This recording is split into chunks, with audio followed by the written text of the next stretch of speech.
প্রিয় মানুষ, যাকে আমরা বহুদিন যাবৎ চিনি, যিনি ছিলেন তারকনগর ডিগ্রি কলেজের নির্বাচিত জিএস এবং কুলিয়া ইউনিয়নের প্রতিষ্ঠাতা ছাত্র দলের সভাপতি অ্যাডভোকেট বুলবুল আহমেদ গুলাব, এবং আমাদের মাঝে উপস্থিত আছেন দৌলতপুরের কৃষি সন্তান, মানিকগঞ্জ জেলা বিএনপির কৃষি বিষয়ক সম্পাদক,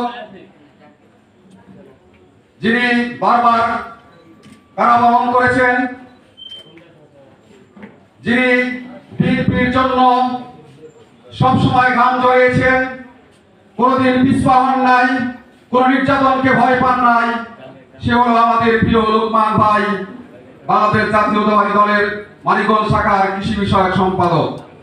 আর উপস্থিত আছেন আমাদের বিএনপির এবং যুব দলের, ছাত্র দলের এবং আমার কুলিয়া ইউনিয়নের জনসাধারণ, সবাইকে আমার অন্তঃস্থল থেকে জানাই আন্তরিক শুভেচ্ছা ও ভালোবাসা এবং সালাম। আসসালামু আলাইকুম। আমি বিশেষ কিছু বলতে চাচ্ছি না, আমি দু একটা কথা বলতে চাই। আপনারা বিকাল 4টা থেকে এখানে অনেকেই এসে উপস্থিত হয়েছেন, অনেকেই অধৈর্য হয়ে গেছেন। আমি অল্প দু একটা কথা বলতে চাই। আমরা বিগত 5 তারিখে যে অর্জনটা আমাদের মাঝে এসেছে, সেটা 15 দিনের কামাই না। আমরা অনেকেই ভুল করে বলি, এর কারণে আমার ছাত্র ভাইরা আছে, তোমরা কিছু মনে করো না, যেটা সত্য সেটা আমাদেরকে বলতে হবে। আমরা বিগত 17 বছর মাঠ ঘাটে যুদ্ধ করে, বসিরে মাজায় শুয়ে, ধান খেতে পড়িয়ে থেকে এই স্বৈরাচারী সরকারকে সাথে সংগ্রাম করেছি। কোন গুলির তোয়াক্কা করে নাই, কোন জেল জুলুমের তোয়াক্কা করে নাই। যেগুলো প্রোগ্রামে আমরা সাড়া দিয়েছি, আমরা উপস্থিত থেকেছি, আমরা চেষ্টা করেছি। আমরা সবসময় বিএনপিকে আমরা একটা সাংগঠনিক পর্যায়ে নিয়ে দেশের জনগণের মাঝে একটা গণতান্ত্রিক দল হিসাবে প্রতিষ্ঠিত করার জন্য। আপনারা জানেন বিএনপি একটা গণতান্ত্রিক দল। আমাদের নেত্রী বেগম খালেদা জিয়ার কথা আপনারা শুনেছেন। আমাদের ছোট ভাই রবিউজ্জ্বল বলে গেছে যে আমাদের নেত্রী বলেছে, এদেশ আমার, এই মাটি আমার, এদেশ জনগণ আমার, সুতরাং যতই আমাকে চাপাচাপি করো, আমি এই দেশ ছেড়ে যাবো না। যদি মরতে হয় এই দেশেই মরবো, এই দেশের মাটিতেই আমার স্থান হবে। সেই নেত্রী সৈনিক আমরা। সুতরাং আমাদেরকে কেউ খুব নির্যাতন করে, ভয় দেখিয়ে, কোন দালাল চক্র আমাদেরকে থামিয়ে রাখতে পারবে না। আমরা আমাদের লক্ষ্যে ইনশাআল্লাহ পৌঁছাবো।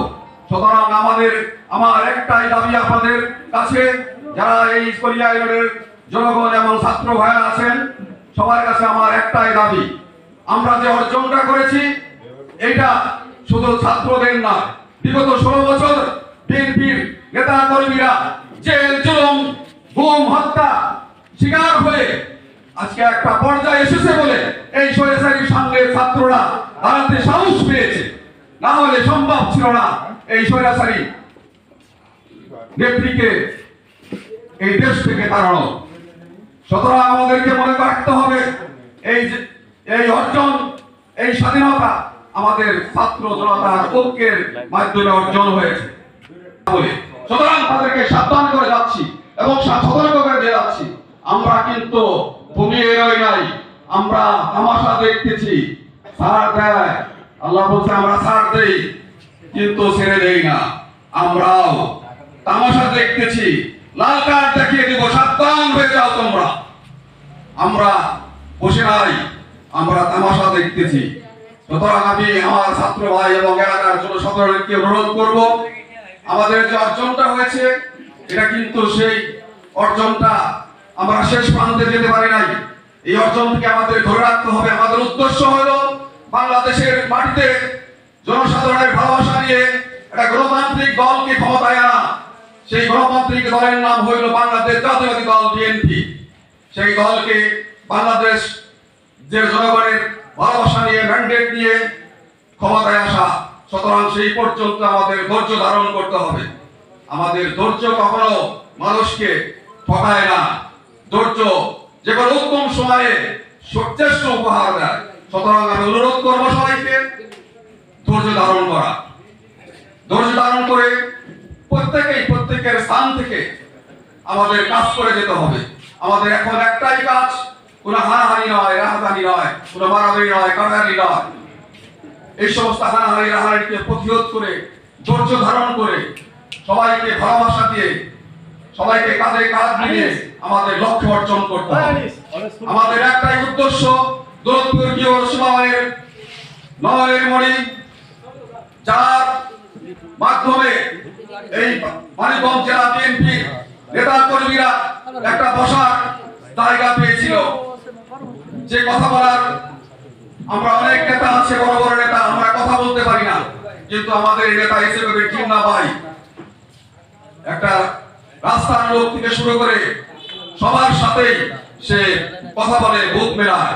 সে এমন এক নেতা, মাটিও মানুষের নেতা। সে তারেক জিয়া, খালেদা জিয়া এবং আমাদের শহীদ জিয়া, প্রেসিডেন্ট জিয়া রহমানের আদর্শের সৈনিক। সে সবাইকে ভালোবাসা দিতে জানে। সুতরাং আমরা তার ভালোবাসা নিয়ে আমরা সাধারণ জনগণের মাঝে পৌঁছে দিব এবং ভবিষ্যতে আমাদের ধানের শীষের কান্ডারি এতে জিন্না ভাইকে যাতে আমরা নির্বাচিত করে সংসদে পাঠাতে পারি, সেই উদ্দেশ্যে আমাদের কাজ করতে হবে। এবং কখনোই আমাদেরকে যেন জনসাধারণ মনে না করে যে এটা আওয়ামী লীগের একটা অপরপিঠ, এটা যেন মনে না করে। আমরা সবসময় জনগণের ভালোবাসা দিয়ে বা ম্যান্ডেট নিয়ে তাদের আমরা ক্ষমতায় যেতে চাই, এই কথাটা আমাদের মনে রাখতে হবে। সবাইকে আমার নেত্রী বেগম খালেদা জিয়ার জন্য দোয়া চাই এবং 5 তারিখের আগ পর্যন্ত যারা শহীদ হয়েছে, যারা হাসপাতালে এখনো অসুস্থ আছে, তাদের জন্য দোয়া চাই এবং যারা শহীদ হয়েছেন তাদের মাগফিরাত কামনা করে আজকে আমি আপনাদের কাছে দোয়া চেয়ে বিদায় নিচ্ছি। বাংলাদেশ জাতীয়তাবাদী দল জিন্দাবাদ, শহীদ জিয়া অমর হোক, খালেদা জিয়া জিন্দাবাদ, তারেক রহমান জিন্দাবাদ, আমাদের প্রিয় নেতা এসে কবির জিন্দাবাদ, কলিয়া ইউনিয়ন বিএনপি জিন্দাবাদ। আসসালামু আলাইকুম।